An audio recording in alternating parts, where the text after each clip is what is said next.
सो indirect taxation हम लोग का यहाँ से स्टार्ट हो रहा है। इनडायरेक्ट टैक्स टोटल कितने मार्क्स का आता है? टोटल इनडायरेक्ट टैक्स हम लोग का आता है 40 मार्क्स का। फाइन, 40 मार्क्स का आता है, जिसमें से सबसे पहला हम लोग पढ़ेंगे कस्टम्स एक्ट। कस्टम्स एक्ट जो कि कितने मार्क्स का होगा? 15 मार्क्स का। उसके बाद हम लोग पढ़ेंगे GST. GST will be of 25 marks which is 40 marks. Fine, सबसे पहले हम लोग क्या पढ़ेंगे? कस्टम्स एक्ट पढ़ेंगे एंड देन फिर हम लोग जीएसटी पढ़ेंगे। ठीक है, तो हम लोग we are starting with our first topic of indirect taxation which is customs act 1962। Okay, customs act को पढ़ने के लिए हम लोग सबसे पहले पर्पस जानते हैं कि कस्टम्स एक्ट हम लोग पढ़ क्यों रहे हैं। फाइन, कस्टम्स एक्ट बेसिकली ना, मान के चलो कस्टम्स एक्ट को बनाया गया है दो पर्पस के लिए। किस लिए? एक, या तो कंट्री से गुड्स इंपोर्ट होगा और या तो कंट्री से गुड्स एक्सपोर्ट होगा। फाइन, या तो गुड्स इंपोर्ट होता है या तो गुड्स एक्सपोर्ट होता है। हम लोग जब इंडिया में गुड्स को क्या करते हैं? परचेज़ करते हैं ना, कोई भी गुड्स को अगर हम लोग इंडिया में परचेज़ करते हैं ना डोमेस्टिक मार्केट से, फाइन, उसी को अगर हम लोग फॉरेन कंट्रीज से खरीदेंगे तो उसको हम लोग क्या बोलते हैं? इंपोर्ट। जैसे डोमेस्टिक मार्केट में हम लोग गुड्स को परचेज़ करते हैं, वैसे ही अगर गुड्स फॉरेन कंट्रीज से खरीदे तो उसको हम लोग क्या बोलते हैं? इंपोर्ट। वैसे ही अगर हम लोग सेल्स का बात कर लें, डोमेस्टिक मार्केट में अगर हम लोग जो सेल करते हैं वही सेम चीज़ हम लोग क्या करें? बाहर में जाके बेचे, अगर फॉरेन कंट्रीज़ में हम लोग सेल करें उसको क्या बोलते हैं हम लोग? एक्सपोर्ट। सिंपल सा बात है। तो ये चैप्टर किस लिए बनाया गया है? इंपोर्ट एंड एक्सपोर्ट को पढ़ाने के लिए। समझ में आया?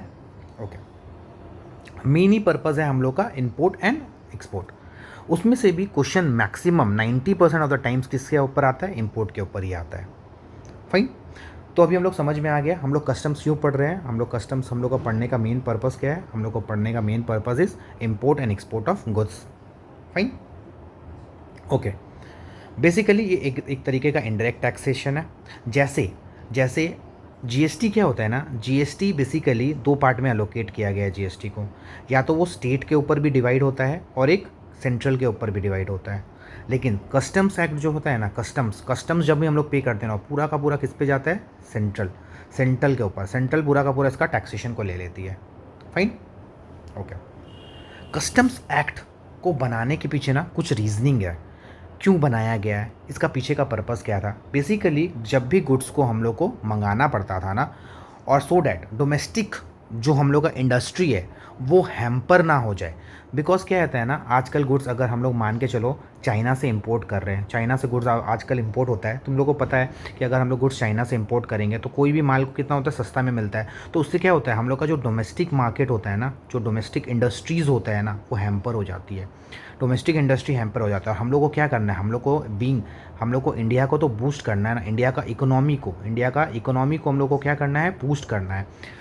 ठीक है, तो इसीलिए इस डोमेस्टिक इंडस्ट्री हैम्पर ना हो, इसीलिए कस्टम्स को बनाया गया है। इस पे डिफरेंट टैक्सेशन लगता है। हम लोग आस्ते आस्ते जैसे जैसे चैप्टर्स में आगे बढ़ेंगे वैसे वैसे पढ़ेंगे। Fine, okay. नाउ ये है हम लोग का इंडिया का मैप। तुम लोग को इंडिया का मैप दिख रहा है? फाइन, इंडिया का मैप से बोलते हैं ना कि जो हम लोग का कस्टम्स का दायरा है ना, वो सिर्फ और सिर्फ इंडिया में नहीं रह गया है। सिर्फ और सिर्फ कहाँ नहीं रह गया है? इंडिया में नहीं रह गया है। ये हम लोग का इंडिया का जो मैप है ना, ये सिर्फ और सिर्फ इंडिया में नहीं रह गया है, इसके ऊपर एक्सटेंड हो चुका है। मतलब पहला, अगर बेस लाइन से, इसको हम लोग बोलते हैं बेस लाइन, जो इंडिया का बेस लाइन है ना, ये पूरा बेस लाइन, इसको हम लोग बेस लाइन बोलते हैं। ठीक है, ये पूरा हो गया बेस लाइन, ये हम लोग का मैप हो गया and this is our baseline. यहाँ से 20 टोटल 200 नॉटिकल माइल्स तुम लोग को दिख रहा होगा। 200 नॉटिकल माइल्स तक, ये जो 200 नॉटिकल माइल्स है ना, इसको हम लोग बोलते हैं नॉटिकल माइल्स। मतलब क्या? यहाँ तक का इंडिया ना एक्सटेंडेड है। मतलब इंडिया सिर्फ और सिर्फ यहाँ तक नहीं है, India has been extended to 200 nautical miles. यहाँ तक इंडिया एक्सटेंड है। मतलब गुड्स अगर यहाँ पे आएगा तभी हम लोग को इंडिया में उसका प्रोविज़न एप्लीकेशन, हम लोग मानेंगे कि गुड्स इंडिया में इंटर कर गया, गुड्स इंडिया का टेरिटरी में इंटर कर गया। मान के चलो गुड्स यूएसए से निकला और यहाँ पे आ गया, यहाँ पे इंडिया में भी इंटर नहीं किया अभी तक, यहाँ से लेकर 200 नॉटिकल माइल्स तक भी आ गया ना, तब भी हम लोग मानेंगे कि गुड्स इंडिया में आ चुका है। अब नॉटिकल माइल्स का मतलब क्या होता है? नॉटिकल माइल्स का मतलब होता है 1 नॉटिकल माइल्स इक्वल्स टू कितना किलोमीटर हो गया? 1.853 किलोमीटर्स, मतलब अगर हम लोग 200 से इंटू कर दें 1.853, तो हम लोग का कितना निकल जाएगा, 200 इंटू 1.853 विच इज़ 370 किलोमीटर। यहाँ तक, मतलब इंडिया यहाँ तक ने एक्सटेंड कर गया है, कहाँ तक, 370 किलोमीटर तक भी इंडिया एक्सटेंड कर चुका है। ठीक है, जिसमें से पहला 12 नॉटिकल माइल्स जो है ना, पहला 12 नॉटिकल माइल्स तक को ना हम लोग क्या बोलते हैं, इंडियन टेरिटोरियल वाटर। पहला 12 नॉटिकल माइल्स, पहला 12 नॉटिकल माइल्स को हम लोग क्या बोलेंगे, इंडियन टेरिटोरियल वाटर्स। और उसके बाद यहाँ से लेके यहाँ तक मान के चलते हैं ये 120 नॉटिकल माइल्स है, 120 नॉटिकल माइल्स, इसको हम लोग क्या बोलेंगे, इसको बोलेंगे इंडियन कस्टम्स वाटर। इसको क्या बोलेंगे, इंडियन कस्टम्स वाटर। ठीक है, इसको क्या बोलेंगे हम लोग, इंडियन टेरिटोरियल वाटर, और इसको हम लोग बोलेंगे इंडियन कस्टम्स वाटर। ठीक है, हम लोग क्यों पढ़ रहे हैं, बेसिकली क्या होता है ना, हम लोग मानते हैं कि इंडिया में ये इंडिया नहीं है, India has been extended for import and export. India has been extended to कितना तक एक्सटेंड है, 200 नॉटिकल माइल्स तक। ठीक है, यहाँ से क्वेश्चन आ जाता है कि basically what is Indian territorial water, what is customs water. ठीक है, इंडियन कस्टम्स वाटर किसको बोलते हैं, तो 2 मार्क्स का ना डेफिनेशंस आ जाता है, इसलिए हम लोग इसको पढ़ रहे हैं। तो बेसिकली क्या है, ये हम लोग का बेस लाइन हो गया, इंडिया का बेस लाइन हो गया। यहाँ से पहला 12 नॉटिकल माइल्स, ये दिख रहा है, 12 नॉटिकल माइल्स तक को हम लोग क्या बोलेंगे, टेरिटोरियल वाटर। ठीक है, उसके बाद का ना 12 नॉटिकल माइल्स को बेसिकली कॉन्टिजियस जोन बोलते हैं, बेसिकली। ठीक है, उतना जानने का ज़रूरत नहीं, बस ये 12 नॉटिकल माइल्स को जान लो, Indian nautical, basically 12 nautical miles को हम लोग इंडियन टेरिटोरियल वाटर बोलते हैं। और यहाँ से लेके मान के चलो यहाँ तक इंडिया एक कितना 120 नॉटिकल माइल्स तक को हम लोग क्या बोलते हैं, इंडियन कस्टम्स वाटर। और यहाँ तक हो गया 200 नॉटिकल माइल्स तक, फाइन। और यहाँ से स्टार्ट हो जाता है हाई सी। ठीक है, हाई सी मतलब बेसिकली ये इंडिया का बाहर हो गया, ये बाहर हो गया इंडिया के। ठीक है, ये वाला जो पूरा पार्ट हो गया इंडिया के बाहर हो गया, फाइन। तो हम लोग अभी ऐसा कुछ पढ़े नहीं है, हम लोग सिर्फ पढ़ रहे हैं कि कस्टम्स एक्ट में 2 चीज़ प्रोविजन लगता है, एक होता है इम्पोर्ट और एक होता है एक्सपोर्ट। इंपोर्ट किसको बोलते हैं, बेसिकली परचेज कर रहे हैं, डोमेस्टिक मार्केट से हम लोग परचेज करते हैं उसको परचेज बोलते हैं, फॉरेन कंट्री से अगर परचेज करते हैं उसको हम लोग इंपोर्ट बोलते हैं।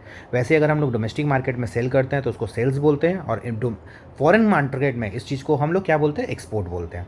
ठीक है, फिर हम लोग डेफिनेशन ऑफ इंडिया पढ़ा कि डेफिनेशन जो है इंडिया का वो एक्सटेंड हो चुका है फॉर कस्टम्स एक्ट के लिए। सिर्फ इंडिया ये नहीं है, India has been extended to 200 nautical miles, जिसमें से अगर हम लोग तोड़े तो पहला 12 नॉटिकल माइल्स को हम लोग इंडियन टेरिटोरियल वाटर बोलते हैं। नेक्स्ट 120, उसके बाद से लेके बेस लाइन से लेके 120 नॉटिकल माइल्स तक हम लोग क्या बोलते हैं, इंडियन कस्टम्स वाटर बोलते हैं। एंड देन 200 नॉटिकल माइल्स को हम लोग क्या बोलते हैं, बेसिकली उसको बोलते हैं एक्सक्लूसिव इकोनॉमिक जोन। क्या बोलते हैं, exclusive economic zone, fine. Okay, हम लोग अब नेक्स्ट में मूव करते हैं। यहाँ पे बेसिकली ना 5 मार्क्स का क्वेश्चन बन जाता है, difference between Indian territorial waters and Indian customs water. इसको एक बार रीड कर लेना, कोई भी 5 पॉइंट जो भी अच्छा लगे, कि पहला 12 नॉटिकल माइल्स तक को हम लोग क्या बोलते हैं, बेस लाइन से पहला 12 नॉटिकल माइल्स को हम लोग क्या बोलते हैं, इंडियन टेरिटोरियल वाटर, और उसके बाद 120 नॉटिकल माइल्स को बेस लाइन से हम लोग बोलते हैं इंडियन कस्टम्स वाटर, फाइन। उसके बाद it is importance in determining the taxable event, it is important in evading smuggling of goods.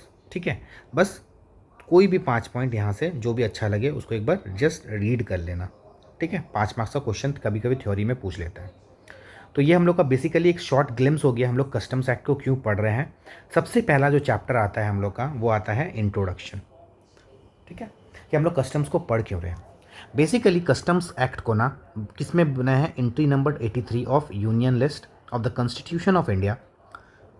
It is levied and collected by central government, हम बताए थे। ठीक है, जैसे जीएसटी को दोनों सेंट्रल गवर्नमेंट भी शेयर करता है, स्टेट गवर्नमेंट भी शेयर करता है, लेकिन जो अपना कस्टम्स एक्ट होता है ना, कस्टम्स ड्यूटी जो लेवी होता है उसको सिर्फ और सिर्फ कौन लेता है, सिर्फ और सिर्फ सेंट्रल गवर्नमेंट लेता है। ठीक है, यहाँ पे कभी कभी 2 मार्क्स का डिफरेंस पूछ लेता है कि इंपोर्ट क्या होता है और एक्सपोर्ट क्या होता है। तो अगर गुड्स को हम लोग कहाँ से लेके आ रहे हैं, आउटसाइड इंडिया से लेके आ रहे हैं तो उसको इंपोर्ट बोलते हैं। वैसे गुड्स को अगर हम लोग बाहर भेजते हैं तो उसको क्या बोलते हैं, एक्सपोर्ट बोलते हैं। ठीक है, सिंपल सा है, एक बार रीड कर लेने से भी हो जाएगा। नाउ 2 मार्क्स का गुड्स का डेफिनेशन पूछ लेता है कि गुड्स क्या होता है। तो बेसिकली कोई भी aircraft, baggages, stores, currency and negotiable instruments या any kind of movable property, ये सबको क्या हम लोग बोलते हैं? गुड्स बोलते हैं। फाइन। तो गुड्स, सिर्फ गुड्स का मतलब माल नहीं होता है। गुड्स का मतलब aircraft, vessels and vehicles, baggages, stores, currency and negotiable instruments और कोई भी टाइप का movable property. High sea cell क्या होता है? हाई सी सेल अभी हम लोग बताए थे। यहाँ पे जो बेसिकली यहाँ पे जो सेल होता है ना, उसको हम लोग हाई सी सेल बोलते हैं। हाई सी सेल, ठीक है। The area beyond 200 nautical miles from the baseline is called high sea sale. Fine. Introduction में इतना इनफ है, इससे ज़्यादा कुछ ऐसा सच पूछेगा नहीं। नेक्स्ट चैप्टर जो हम लोग आते हैं वो आता है हम लोग का टाइप्स ऑफ ड्यूटीज़। कितने टाइप का ड्यूटीज़ होता है, ठीक है। तो बेसिकली ड्यूटीज़ तो हम लोग का कस्टम्स में बहुत सारा होता है, बट हम लोग मेन जो ड्यूटीज़ पढ़ेंगे वो होता है BCD, जिसको हम लोग बोलते हैं बेसिक कस्टम ड्यूटी। इसी के ऊपर लगता है सोशल वेलफेयर सरचार्ज, SWS बोलते हैं हम लोग इसको। और एक और लगता है IGST, integrated goods and services tax. Fine. तो 3 टाइप का ही ड्यूटी लगता है। एक होता है बेसिक कस्टम ड्यूटी, एक होता है सोशल वेलफेयर सरचार्ज और एक होता है integrated goods and services tax, ठीक है। ये किसके ऊपर लगता है, कैसे लगता है, आस्ते आस्ते हम लोग समझते हैं, ठीक है। सबसे पहले ना हम लोग को निकालना पड़ता है एसेसेबल वैल्यू। एसेसेबल वैल्यू ये हम लोग जहाँ कैसे सीखेंगे, हम लोग जब हम लोग चैप्टर पढ़ेंगे वैल्यूएशन वहाँ पे। तो मान के चलो हम लोग को एसेसेबल वैल्यू निकालना आ गया, एसेसेबल वैल्यू निकालना आ गया, ठीक है। हम लोग पढ़ेंगे चैप्टर वैल्यूएशन में, लेकिन हम लोग मान के चलते हैं अभी हम लोग को पता है वैल्यू, एसेसेबल वैल्यू जो कि है, मान के चलते हैं ₹1000, ठीक है। इसके ऊपर हम लोग को लेवी होगा, ऐड करेंगे हम लोग basic custom duty. Now basic custom duty का रेट कितना होगा? It is levied under section 12 of the customs act. It is levy as a percentage of the value determine under section 14 subsection 1। जो कि rate होता है ना, जो कि रेट है 5%, 12.5%, 15%, 25% और 30%। लेकिन अगर कुछ नहीं बोला जाएगा तो हम लोग क्या मानेंगे? Rate is 10%। हम लोग क्या लेंगे? रेट इज़ 10%, ठीक है। अगर कुछ भी नहीं बोला जाएगा, ठीक है, क्वेश्चन में अगर कुछ नहीं बोला तो हम लोग कितना लेंगे? 10% लेंगे। तो BCD eight the rate of 10% किसके ऊपर निकलेगा? एसेसेबल वैल्यू के ऊपर। ऑन एसेसेबल वैल्यू कितना हो गया? ₹100। 10% ऑफ एसेसेबल वैल्यू ₹100। उसके बाद हम लोग इस पर ऐड करेंगे social welfare surcharge. Social welfare surcharge shall be chargeable at the rate of 10% on all imported goods on BCD। किसके ऊपर? बेसिक कस्टम ड्यूटी, इसके ऊपर लगेगा social welfare surcharge. Export is not liable to SWS। ये important है, word याद रखना। Export में कभी भी सोशल वेलफेयर सरचार्ज नहीं लगता है। स्ट्रेस देने बोल रहा है, क्या है? SWS is always chargeable on BCD। It should not levy on IGST। IGST के ऊपर नहीं लगेगा। अच्छा, अब SWS कितना लगता है? SWS का भी रेट है 10%, लेकिन ये किसके ऊपर लगेगा? On BCD, that is basic custom duty. तो ₹100 का 10% हो गया कितना? ₹10, ठीक है। इसको टोटल करेंगे, कितना हो जाता है अपना? 1000 + 100 + 10, ₹1110, ठीक है। इसके ऊपर हम लोग का एक और ड्यूटी ऐड होगा जिसको हम लोग बोलते हैं IGST। IGST का रेट बुक में या क्वेश्चन पेपर में हमेशा दिया रहता है। It is always given. जो भी इसका परसेंटेज होता है ना, वो ऑलवेज दिया रहता है। मान के चलते इसका 28% का रेट है, तो 1110 × 28% कितना हो जाएगा? ₹310.80, ठीक है। लेकिन क्या हम लोग 80 पैसा लिखेंगे? तो देखो, राउंडिंग ऑफ का एक कंसेप्ट है यहाँ पे। क्या बोलता है rounding off? The amount of duty और any other sum payable under this act is rounded off to the nearest rupee. अगर 18,450 रुपया होता है तो हम लोग उसको कितना कर देंगे? 18,451। 18,451.90 होगा तो उसको कितना कर देंगे? 52। तो नियरेस्ट टू, अगर 50 पैसा के ऊपर चला गया, राउंड ऑफ हम लोग कर देंगे टू द नियरेस्ट। तो ये कितना हो जाएगा? 300 जो 10 है विल बिकम ₹311, ठीक है। 1110 प्लस 311 क्या आ गया 1421। इसको हम लोग क्या बोलते हैं, इसको हम लोग बोलते हैं total cost of imported goods. इसको क्या बोलते हैं, ये 1421 को, इसको हम लोग बोलते हैं total cost of imported goods. इसका और एक नाम है, इसका और एक नाम है CIF, that is carriage insurance and freight. ठीक है, इसको हम लोग CIF वैल्यू भी बोलते हैं।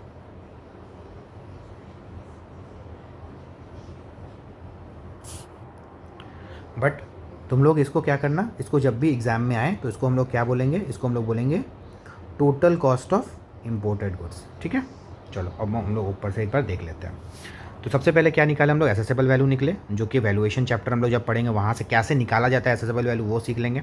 उसके ऊपर हम लोग क्या चार्ज करेंगे, बेसिक कस्टम ड्यूटी निकालेंगे, जो कि अगर क्वेश्चन में दिया रहेगा तो ठीक, नहीं दिया रहेगा तो कितना लेंगे हम लोग, 10% लेंगे। उसके बाद हम लोग कितना लेंगे, सोशल वेलफेयर सरचार्ज ले लेंगे, कितना ऊपर, 10% लेंगे। किसके ऊपर, BCD के ऊपर। ये भूल से गलती मत कर देना, एसेसेबल वैल्यू के ऊपर मत ले लेना, ये BCD के ऊपर निकलता है, एट द रेट ऑफ 10%। इस दोनों को ऐड करेंगे। ठीक है, कुछ अदर ड्यूटीज़ भी लगते हैं, लेकिन ना तुम लोग को पढ़ने का ज़रूरत नहीं है, ग्रेजुएशन में वो नहीं है। ठीक है, और हम लोग उसके बाद क्या निकालेंगे, IGST निकालेंगे। ये तीनों का सम कर लेंगे, उसके ऊपर क्या निकलता है, IGST रेट जो होता है दिया रहता है। ठीक है, इसको हम लोग क्या बोलते हैं, total cost of imported goods. Total cost of imported goods ये निकलेगा। अच्छा, क्वेश्चन में कभी कभी हम लोग को बोल देता है टोटल कस्टम ड्यूटी भी निकालो। क्या निकालो, टोटल कस्टम ड्यूटी, ये वाला। ठीक है, इन डैट केस जब हम लोग को क्या बोलेगा, टोटल कस्टम्स ड्यूटी निकालने बोल देगा ना, कि टोटल कस्टम्स ड्यूटी निकालो, तब उस केस में हम लोग क्या निकालेंगे, तब हम लोग उस केस में निकालेंगे, सबसे पहले हम लोग क्या निकालेंगे, बेसिक कस्टम ड्यूटी को ऐड करेंगे, सोशल वेलफेयर सरचार्ज को ऐड करेंगे और IGST को ऐड करेंगे। तो हम लोग का कितना हो जाएगा, 100 + 10 + 311, कितना हो जाएगा, 311 + 100 मतलब हो गया 400 प्लस 10 रुपया, दैट इज़ 421 रुपया। ठीक है, इसको हम लोग क्या बोलेंगे, total customs duty, total customs duty. ठीक है, ये वाला। कोई दिक्कत, कोई मुसीबत? ओके, यहाँ तक क्लियर है, सिंपल सा चीज़ है, कोई इसमें हार्डशिप नहीं है।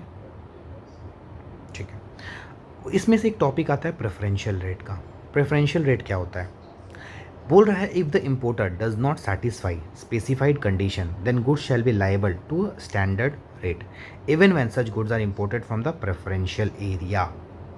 बेसिकली क्या होता है ना, however the central government has the power to cancel or amend or increase or decrease the preferential rate of duty obviously standard rate से कम होता है।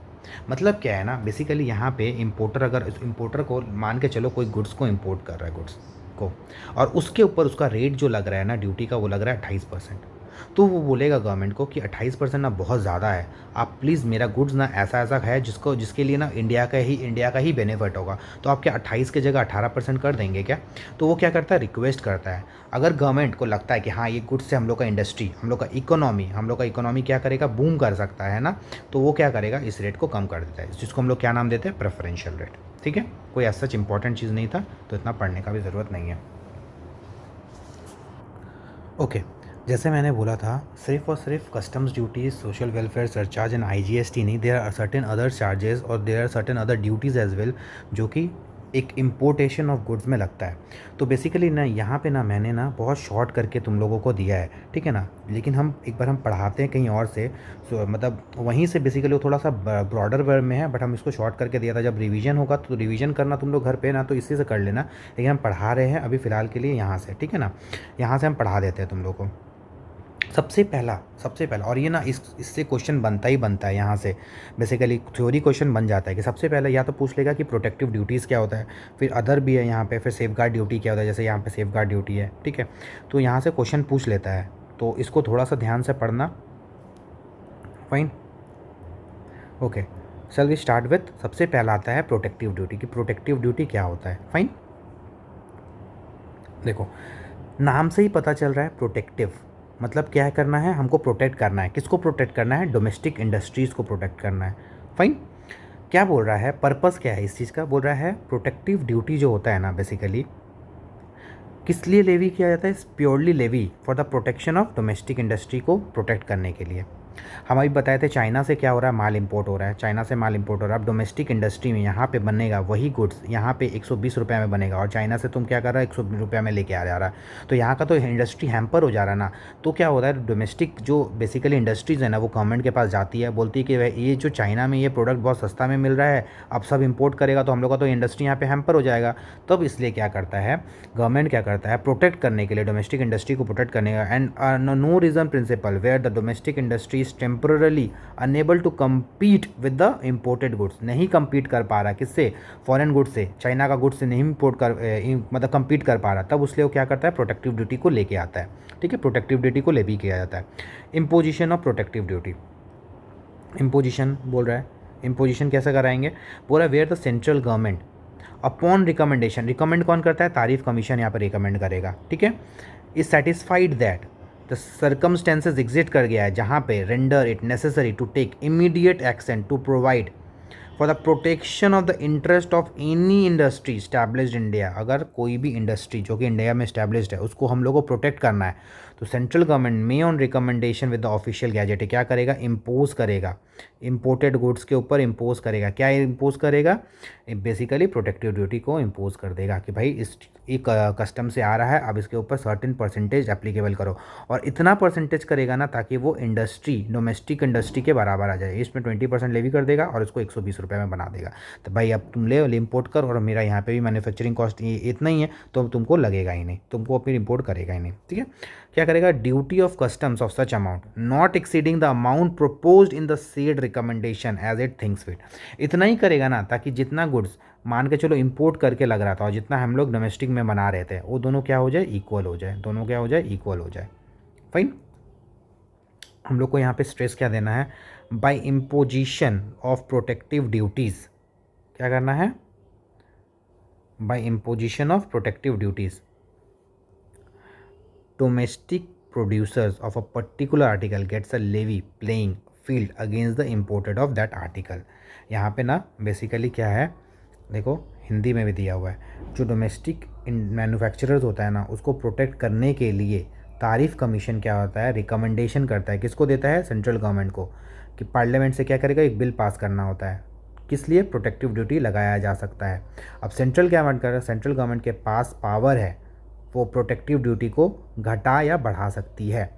अब लग रहा है कि इतना इतना इतना ज़्यादा हो गया कि प्रोटेक्ट हो गया, तो फिर क्या करेगा, रिड्यूस कर देगा और बैक टू नॉर्मल कर देगा उसको। इसलिए क्या कर सकता है, बढ़ा भी सकता है, घटा भी सकता है। यदि बिल 6 महीने के अंदर अंदर पास नहीं होता तो फिर ये ड्यूटी हटा दी जाएगी, जिसने पहले से दिया हुआ है उसको रिफंड नहीं मिलेगा। सिंपल सा बात है। तो अगर क्वेश्चन बन गया 2 मार्क्स का, 3 मार्क्स का आएगा तो सिंपल सा क्या लिखना है हम लोग को कि बेसिकली सबसे पहले हम लोग को लिखना है कि तारीफ कमीशन के रिकमेंडेशन पे सेंट्रल गवर्नमेंट क्या करता है, प्रोटेक्टिव ड्यूटी लगाता है। किस लिए लगाता है, ताकि हम लोग को जो डोमेस्टिक इंडस्ट्री है ना, डोमेस्टिक इंडस्ट्री को हम लोग को क्या करना है, प्रोटेक्ट करना है। ठीक है, सिंपल सा बात है।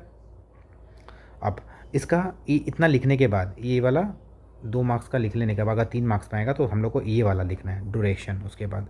ठीक है, ड्यूरेशन याद से लिख लेना, इंपॉर्टेंट है। Duration is determined by the schedule given in the bill itself, thus they will be effect till the date as mention in the schedule. तो बेसिकली बिल में रिया रहेगा कि मान के चलो यहाँ से लेके 6 महीने तक के अंदर अंदर तक तुम्हारा प्रोटेक्टिव ड्यूटी लगेगा। तो क्या होगा, बिल में दिया रहता है।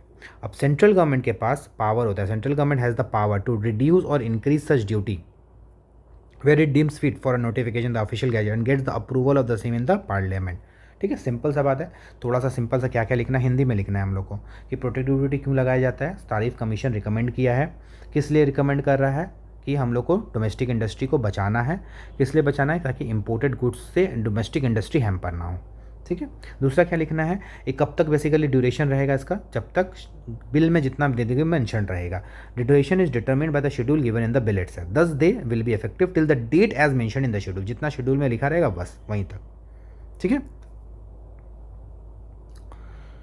सेंट्रल गवर्नमेंट के पास पावर होता है, या तो गुड्स को बढ़ा सकता है या तो उसको घटा भी सकता है, इंक्रीज भी कर सकता है, और एक इंक्रीज भी इंपोर्टेड गुड्स भी कर सकता है, इंक्रीज इन एक्सपोर्ट गुड्स भी कर सकता है। Fine, bill must be passed in protection of pro duty. ठीक है, इसमें क्या लिखना है हम लोग को basically, where for any reason a bill as offer does not become law within 6 month, अगर 6 महीने के अंदर बिल पास करते करते उसको नहीं अप्लाई किया गया from the date of its introduction in Parliament, then इस केस में 6 महीने के अंदर without prejudice to the validity of anything previously done shall be, मतलब वो बेसिकली इनवैलिड हो जाएगा। उसके बाद हम लोग को the notification shall cease to have effect, मतलब ख़त्म हो जाएगा। मतलब जब से बिल पास हुआ वहाँ से 6 महीने के अंदर अंदर तुम इसको ड्यूटी को लगा दो, प्रोटेक्टिव ड्यूटी को लगा दो। अगर नहीं लगाया तो और ये ड्यूटी लगाने का मौका तुमको नहीं देंगे, सिंपल सा बात है। ठीक है, तो ये हम लोग का सबसे पहला हम लोग क्या पढ़ लिए, प्रोटेक्टिव ड्यूटी पढ़ लिया। ठीक है, दूसरा आता है safe guard duty. Safe guard duty क्या बोलता है, ठीक है, सेफ गार्ड ड्यूटी बेसिकली क्या बोलता है, there is no alleged foul play on the part of exporter और exporting country but the circumstances warrant safeguard of domestic industry for the heavy imports causing और threatening to cause serious injury. यहाँ पे main word क्या है, serious injury to domestic market. Simple सा, यहाँ पे भी क्या हो रहा है, सेफ गार्ड का मतलब क्या होता है, सेफ गार्ड करना। किसको सेफ गार्ड करना, डोमेस्टिक इंडस्ट्री को सेफ गार्ड करना। ठीक है, फिर से बता दे रहा, बेसिकली यहाँ पे क्या होता है ना, वहाँ पे तारीफ कमीशन खुद आया था, यहाँ पे गवर्नमेंट को लग रहा है कि इतना हेवी इंपोर्ट हो गया है ना, इतना हेवी हो रहा है ना, जिससे क्या होगा, ये कॉज करेगा और थ्रेटनिंग करेगा किसको, अपना सीरियस इंजरी करेगा। ये वर्ड लिखना ज़रूरी है, हाँ, सीरियस इंजरी। किसको करेगा सीरियस इंजरी, डोमेस्टिक का मार्केट को ये सीरियस इंजरी कर देगा। इसलिए गवर्नमेंट क्या करता है, सेफ गार्ड ड्यूटी लगाता है। क्या लगाता है, सेफ गार्ड ड्यूटी लगाता है। किस लिए, to protect the domestic market, to domestic protective, basically to protect the domestic market. Central government, if after conducting such inquiry as it deems fit on any article is imported in India, is increased such quantities and on such condition cause or threatening to the serious injury to, मतलब किसको, domestic industry को अगर serious injury पहुंचाएगा तो वो क्या करेगा, official गैजेटे में लाएगा, क्या करेगा, एक सेफ गार्ड ड्यूटी इम्पोज कर देगा। ठीक है, स्ट्रेस हम लोग को कहाँ देना है, स्ट्रेस बेसिकली हम लोग को कहाँ देना है, स्ट्रेस देना है, इंजरी का मतलब क्या होता है, injury causing significant overall impairment the position of domestic industry. Threat of serious injury means a clear and imminent danger of a serious injury. Basically imminent मतलब बेसिकली डेंजरस सिचुएशन क्रिएट कर दे रहा है, इतना हेवी इंपोर्ट्स कर रहा है ना, इतना ज़्यादा इंपोर्ट कर रहा है ना कि क्या हो रहा है, हम लोग का जो डोमेस्टिक मार्केट है वो क्या हो रहा है, हैम्पर हो जा रहा है। ठीक है, तो यहाँ पे वर्ड है सीरियस इंजरी कर दे रहा है, इतना ज़्यादा बहुत हेवी इंपोर्ट्स हो रहा है जिससे हम लोग का डोमेस्टिक मार्केट हैम्पर हो जा रहा है। ठीक है, कब सेफगार्ड ड्यूटी एप्लीकेबल नहीं होगा, safeguard duty shall not be levied if the following conditions are satisfied.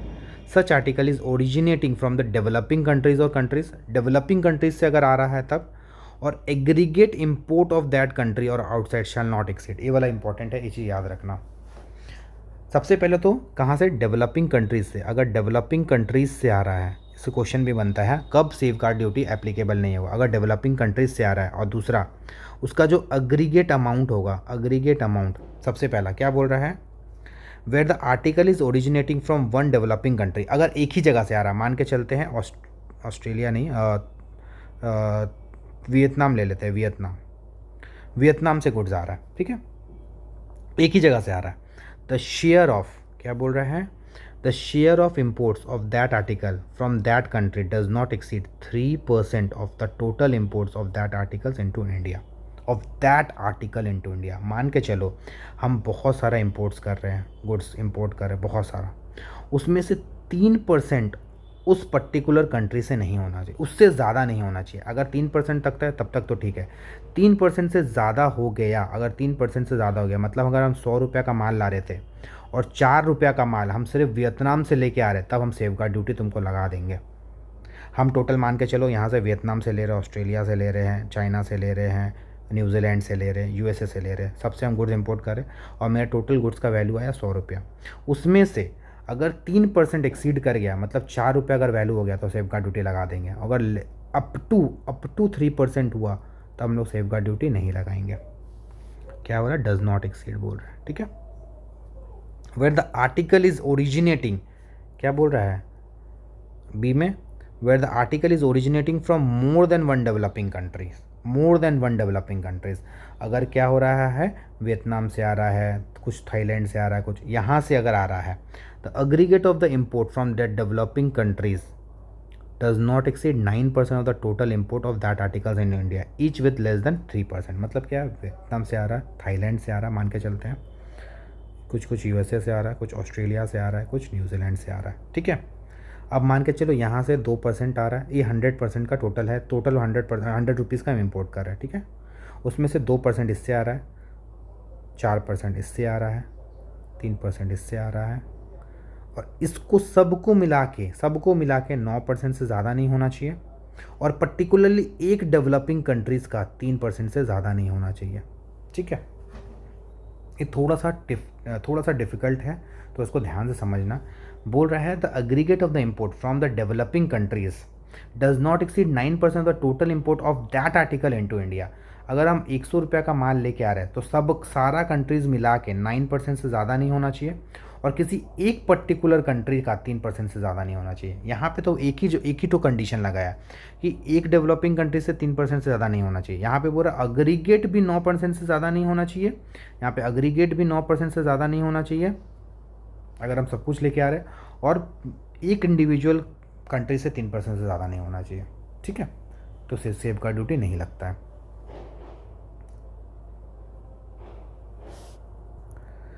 अच्छा, अब ना जो सेंट्रल गवर्नमेंट होता है ना, वो डायरेक्टली ऐसे ही नहीं लगा दिया जाता है, उसके पास पावर तो होता है कि हाँ ठीक है, बट वो एग्जेम्प्ट भी कर सकता है इस चीज़ को। सबसे पहले क्या ना, सेफगार्ड ड्यूटी लगाने से पहले ना प्रोविजनल सेफगार्ड ड्यूटी लेके आता है। तो सेंट्रल गवर्नमेंट में during the pending of inquiry बैठता है कि हाँ सेफगार्ड ड्यूटी लगाया भी जाए कि नहीं लगाया जाए। ऐसे थोड़ी है कि बस डोमेस्टिक इंडस्ट्री हैम्पर कर रहा है तो भाई सेफगार्ड ड्यूटी लगाएंगे। वो क्या करता है, इम्पोज करता है, एक प्रोविजनल सेफगार्ड ड्यूटी को इम्पोज कर देगा on the basis of preliminary determination of that increased import that have caused or threatening to cause serious injury to a domestic industry। देख रहा है कि क्या इंडस्ट्री हैम्पर हो रहा है, तो क्या करेगा, सबसे पहला क्या करेगा, प्रोविजनल क्या कर देगा, प्रोविजनल बेसिकली सेफगार्ड ड्यूटी लगा दिया जाएगा, ठीक है, प्रोविजनल लगा दिया जाएगा। Where on the final determination, central government is of the opinion that the increased import does not cause or threaten to cause serious injury, वो क्या करेगा, रिफंड भी कर सकता है जितना भी लिया है। उसको लग रहा है कि ठीक है लगा तो दिया लेकिन ये इंजरी नहीं क्रिएट कर रहा है, तो क्या करेगा, जितना कलेक्ट किया था उसको क्या करेगा, रिफंड कर देगा, ठीक है। क्या रेट्रोस्पेक्टिव लगा सकता है कि जा अब तो मेरा सीरियस इंडस्ट्री हो गया, अब फिर से अब गुड्स इंपोर्ट हो गया, लेकिन उसके बाद लगा सकता है, कभी नहीं। एक बार गुड्स आ गया तो उसके बाद और कभी भी सेफगार्ड ड्यूटी नहीं लगेगा, ठीक है। इसका सबसे इम्पोर्टेंट जो चीज़ है ना, वो है ड्यूरेशन सेफगार्ड ड्यूटी का। क्या बोल रहा है, ध्यान से इसको देखना। बोल रहा है जो प्रोविजनल सेफगार्ड ड्यूटी होगा ना, shall not remain in force for more than 200 दिन from the date on which it was imposed. हम लोग वहाँ पे प्रोटेक्टिव ड्यूटी में क्या पढ़े थे, प्रोटेक्टिव ड्यूटी में पढ़े थे कि जब तक बिल में लिखा हुआ है, जहाँ तक बिल में लिखा हुआ है जितना, उतना तक का ही लगता है ड्यूरेशन, मतलब उतना तक ही प्रोटेक्टिव ड्यूटी लगेगा। लेकिन सेफगार्ड ड्यूटी में क्या बोल रहा है कि जब से हम लगाए हैं वहाँ से मैक्सिमम टू मैक्सिमम 200 दिन, 200 डेज तक ही प्रोविजनल तुम सेफगार्ड ड्यूटी लगा सकता है, उससे ज़्यादा नहीं, ठीक है। Provisional safeguard duty, the duty imposed, क्या बोल रहा है, the duty imposed under this section shall unless revoked earlier, revoke नहीं किया जाए, cease to have effect on the expiry of 4 years from the date of which of imposition। Max to max कितना जाता है, 4 साल ऐसे करे होता। However, if the central government is of the opinion that domestic industry has taken measure to adjust such injury or threatened thereof, and necessary that to safeguard duties has continue to be imposed, it may extend the period of such imposition to the maximum of 10 years। क्या बोल रहा है, देखो यहाँ से पढ़ो। सबसे पहले क्या करेगा, सेफगार्ड ड्यूटी कितना दिन लगाएगा, प्रोविजनल बेसिस पे लगाएगा 200 दिन तक, ठीक है। 200 दिन तक तो प्रोविजनल ड्यूटी लगा दिया जाएगा, 200 डेज तक। उसके बाद सेंट्रल गवर्नमेंट को लगेगा कि नहीं इसको बढ़ाया जा सकता है, और अभी भी सच में हैम्पर कर रहा है, तो क्या कर सकता है, 4 साल तक बढ़ाएगा। और उसके बाद भी उसको लगेगा तो मैक्सिमम वहाँ से 10 साल, मतलब 4 + 6 ईयर्स तक। इसको हम लोग क्या बोलते हैं, सेफगार्ड ड्यूटी, ठीक है। सेफगार्ड ड्यूटी हम लोग लगा सकते हैं। ठीक है, इसको हम लोग हिंदी में देखो कैसे। यदि कोई गुड्स बहुत ज़्यादा ही क्वांटिटी में इंपोर्ट हो रहा है और सेंट्रल गवर्नमेंट को ऐसा लगता है कि इतना क्वांटिटी में इंपोर्ट होने से इंडिया के मैन्युफैक्चरर्स को नुकसान हो रहा है, ये नुकसान हो सकता है, या तो नुकसान हो रहा है या तो नुकसान हो सकता है, तो फिर सेंट्रल गवर्नमेंट क्या करेगा, सेफगार्ड ड्यूटी को इम्पोज करेगा। समझ में है, सेफगार्ड ड्यूटी को इम्पोज किया जाता है। Now during inquiry by the central government safeguard duty provisionally भी लगाया जा सकता है, प्रोविजनली भी लगाया जा सकता है। कितना तक? For a maximum period of 200 days. यदि प्रोविजनल प्रोटेक्टिव ड्यूटी बाद में फाइनलाइज नहीं हुआ तो फिर प्रोविजनल प्रोटेक्टिव ड्यूटी हट जाएगा, एंड जिन्होंने पहले ड्यूटी दे दिया उन्हें वो वापस रिफंड मिल जाएगा। सेफगार्ड ड्यूटी एक बार 4 साल के लिए लगाया जाता है एंड फिर एक्सटेंड किया जाता है फर्दर 6 ईयर्स तक, इसलिए बोले थे 4 + 6 ईयर्स। इफ़ इम्पोर्टेड गुड्स जहाँ से ओरिजिन हुआ है वहाँ से सिर्फ 3% ऑफ टोटल इम्पोर्ट तक ही इम्पोर्ट होता है, देन सेफगार्ड ड्यूटी नहीं लगता है। ठीक है, सिंपल सा फंडा है। हम लोग का थर्ड आता है वो है बेसिकली एंटी सब्सिडी ड्यूटी। ये भी बेसिकली वही है, ये सारा ड्यूटी लगाया ही जा रहा है किस लिए? ताकि हम लोग को डोमेस्टिक इंडस्ट्री को प्रोटेक्ट करना है। ठीक है, पर्पस क्या है? There is a foul play by the exporting country that they are trying to subsidise their product and creating an unhealthy competition. क्या करता है ना, यूएसए जानबूझ के 500 रुपये का गुड्स को क्या बोलेगा ना, तुम 400 रुपये में बेचो, और ये जो तुमको 100 रुपये का लॉस हो रहा है ना, 100 रुपये का लॉस हो रहा है ना, वो तुम 100 रुपीज़ का हमसे सब्सिडी ले लो और इंडिया का मार्केट को डिस्ट्रॉय करो 400 रुपये। वहाँ पे तो गुड्स 500 करके बिक रहा है, तुम इंपोर्ट करो लेकिन 400 रुपये में, तो सब तो यहाँ पे 400 करके ले लेगा। यूएसए जानबूझ के ऐसा करता है ताकि क्या करे, इंडस्ट्री को हैम्पर कर सके और अपना एक्सपोर्ट को बढ़ा सके। जिस कंट्री का जितना ज़्यादा एक्सपोर्ट होता है उसका उतना बेनिफिट होता है। और ये 400 रुपये का जो लॉस होता है ना, मतलब 100 रुपये का जो लॉस होता है वो 100 रुपीज़ का क्या देता है, सब्सिडी दे देता है। तो जब भी सब्सिडी आ जाए, प्रोटेक्टिव ड्यूटी हम लोग को क्या लिखना है कि प्रोटेक्ट करना है डोमेस्टिक इंडस्ट्री को। ठीक है, सेफगार्ड ड्यूटी क्या करना है, सीरियस इंजरी हो रहा है डोमेस्टिक इंडस्ट्री को, और यहाँ पे सब्सिडी दे रहा है प्रोडक्ट में, एंटी सब्सिडी का मतलब होता है एंटी सब्सिडी ड्यूटी। सब्सिडी दे रहा है प्रोडक्ट में, किस लिए? अनहेल्दी कंपटीशन कर रहा है ना भाई तुम, तो उसी लिए to counter well that subsidy provided by the exporting country and anti subsidy duty is levied not exceeding an amount of subsidy. जितना अमाउंट का सब्सिडी दिया है, मान के चलते हैं यहाँ पे कितना दिया है, 100 रुपीज़ का सब्सिडी दिया, तो उतना का ही क्या लगा देंगे हम लोग, एंटी सब्सिडी ड्यूटी लगा देंगे। ठीक है, एंटी सब्सिडी ड्यूटी लगा दिया जाएगा। क्या बोल रहा है, where any country territory pays ट्रो डायरेक्टली और इनडायरेक्टली एनी सब्सिडी दिया जा रहा है। ठीक है,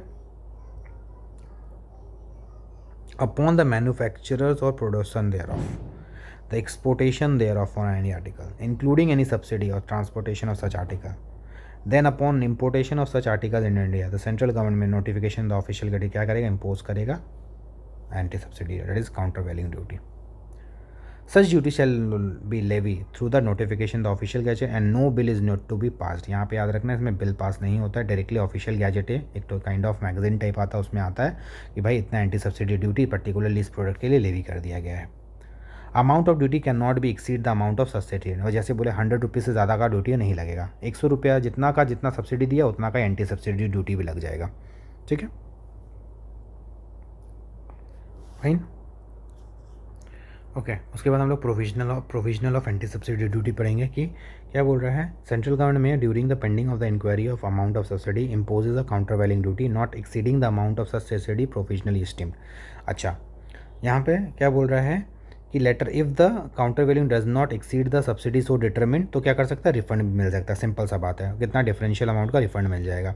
अच्छा, हम लोग सेफगार्ड ड्यूटी रेट्रोस्पेक्टिव नहीं लग रहा था, लेकिन यहाँ पे जो एंटी सब्सिडी ड्यूटी है वो रेट्रोस्पेक्टिव ही लगेगा। अगर गवर्नमेंट को लग रहा है बाद में 2 साल के बाद लगा शिट, इस प्रोडक्ट का तो दाम, ये जो इम्पोर्ट हुआ है 500 रुपया नहीं होना चाहिए था, इसका दाम 600 रुपया होना चाहिए था, तो रेट्रोस्पेक्टिव वो जाके क्या करेगा, 100 रुपीज़ का प्रोटेक्ट एंटी सब्सिडी ड्यूटी लगा सकता है। Central government can retrospective levy an anti subsidy duty from the date prior to the date of imposition of such anti subsidy duty if inquiry to the domestic is caused by the massive import in the short period. ठीक है, सच countervailing duty can not be levied beyond 90 days from the date of notification. Maximum कितना दिन तक ये लगा सकते हैं, प्रोविजनली 90 डेज तक लगा सकते हैं, उसके बाद कितना 5 साल एंड देन 5+5 लगा सकते हैं। ठीक है, देखो यहाँ पे हम डायग्राम करके बना दिए होंगे। अच्छा, एंटी सब्सिडी में नहीं बना हुआ है। अच्छा, यहाँ पे था effective period for this duty shall be 5 years and can be extended to further 5 years।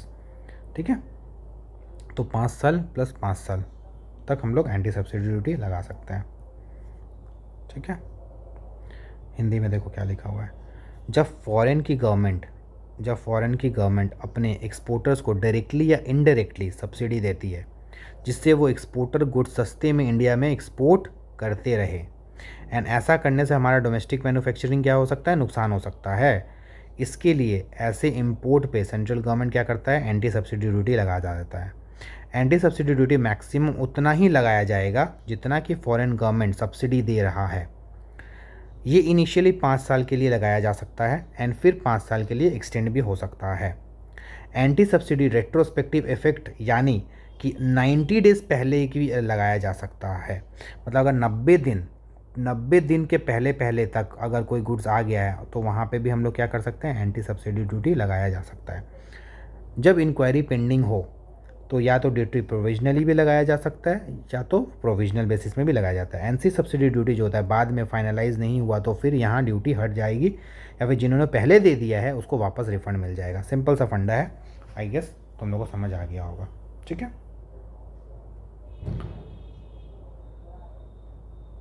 ये पढ़ने का इतना ज़रूरत नहीं है, इतना anti dumping duty on dumped articles एक बार जस्ट इसको रीड कर लेना। एंटी डंपिंग ड्यूटी को एक बार स्क्रीनशॉट लेके ना इसको जस्ट रीड कर लेना, उतना इंपॉर्टेंट नहीं है। कभी कभी इससे भी 5 मार्क्स का क्वेश्चन आ जाता है। ठीक है, एक बार देख लेते हैं इसको भी। अभी जैसे हम लोग ना एंटी सब्सिडी ड्यूटी पढ़े ना, एंटी सब्सिडी ड्यूटी बेसिकली, ठीक है, सब्सिडी दे रहा था जानबूझ के ताकि डोमेस्टिक इंडस्ट्री हैम्पर कर सके। यहाँ पे क्या कर रहा है, डंप कर रहा है आर्टिकल्स को, जानबूझ के क्या कर रहा है, डोमेस्टिक इंडस्ट्री को डंप कर रहा है, अनहेल्दी कंपटीशन क्रिएट कर रहा है। ठीक है, क्या बोला समझना, when there is a foul play by the exporting country that they are trying to dump करना मांग रहा है, किसको, अपना डोमेस्टिक इंडस्ट्री को डंप करना चाह रहा है, किससे, by a price discrimination policy से, and creating unhealthy competition. To countervail the impact of such dumping and anti dumping duty क्या करता है गवर्नमेंट, क्या करता है, एक एंटी डंपिंग ड्यूटी को इम्पोज किया जाता है। Where any article is exported by exporter country at a less than its normal value, मतलब होना चाहिए नॉर्मल वैल्यू में, मतलब 400 रुपये में आना चाहिए था, लेकिन जानबूझ के उसको 350 रुपये में एक्सपोर्ट किया गया ताकि हम लोग का डोमेस्टिक इंडस्ट्री क्या कर सके, डोमेस्टिक इंडस्ट्री हैम्पर हो सके। And upon importation of such article into India the central government में नोटिफिकेशन द ऑफिशियल गैजेट क्या करता है, इम्पोज करता है एक एंटी डंपिंग ड्यूटी इम्पोज किया जाता है। नॉट एक्सीडिंग द मार्जिन, ये सबसे important, not exceeding the margin of dumping in relation to such article. Max to max कितना आर्टिकल कितना ही ड्यूटी लगाएगा, मान के चलो 50 रुपया। जितना डंप किया गया, जितना जानबूझ के वो एंटी डंप हुआ है, मतलब डंप हुआ है, उतना ही एंटी डंपिंग ड्यूटी उसको ऊपर लगाया जाता है, एंटी डंपिंग ड्यूटी एडीडी। मान के चलो जितना भी नॉर्मल वैल्यू है उसका माइनस एक्सपोर्ट प्राइस जितना रहेगा उतना उसका मार्जिन ऑफ डंपिंग लग जाता है उसके ऊपर। ये इंपॉर्टेंट है, हाँ, मार्जिन ऑफ डंपिंग पूछ लेता है, मतलब एंटी सब्सिडी ड्यूटी में ये वाला मार्जिन ऑफ डंपिंग लिख लेना कि जितना उसका नॉर्मल वैल्यू रहेगा माइनस एक्सपोर्ट प्राइस उतना उसको डंपिंग, मार्जिन ऑफ डंपिंग दिया जाता है। नॉर्मल वैल्यू क्या होता है, नॉर्मल वैल्यू का मतलब बोल रहा है, नॉर्मल वैल्यू का मतलब होता है comparable prices in the ordinary course of trade for the its article when the designed destined for consumption of exporting country। और export price basically in relation to an article means the price at the exported country जहाँ पे export कर रहा है। ठीक है, that is this price minus this price, जो भी होगा वो उसको हम लोग एंटी डंपिंग ड्यूटी उतना पे लगाया जाता है।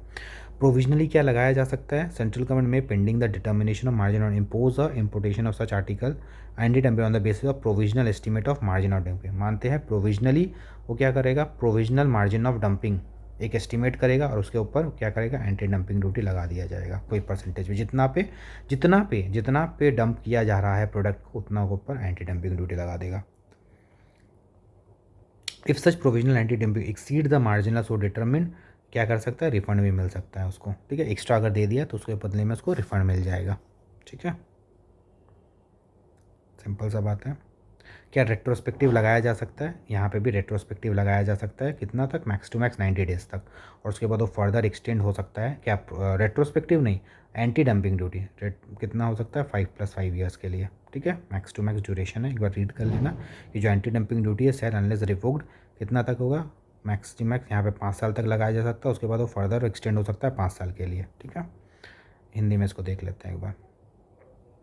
इसको इसलिए पढ़ाया गया है ना तुम लोग को, थोड़ा सा ये वाला जो है ना थ्योरी, ये थोड़ा सा टफ है, इसलिए इसको हम लोग यहाँ दूसरे नोट से पढ़ रहे हैं, ठीक है।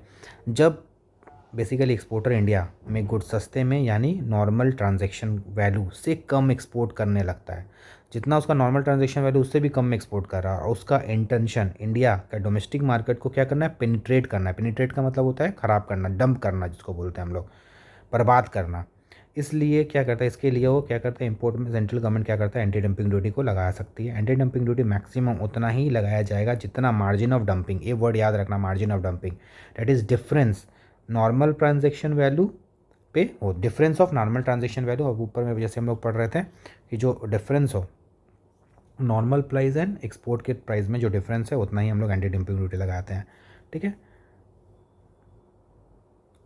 ये कितना होगा, इनिशियली 5 साल के लिए लगाया जाता है, उसके बाद फर्दर 5 साल के लिए लगता है। और रेट्रोस्पेक्टिव अगर लगाना है एंटी डंपिंग ड्यूटी, रेट्रोस्पेक्टिव कितना तक लगाया जा सकता है, 90 डेज़ पहले तक लगाया जा सकता है, ठीक है।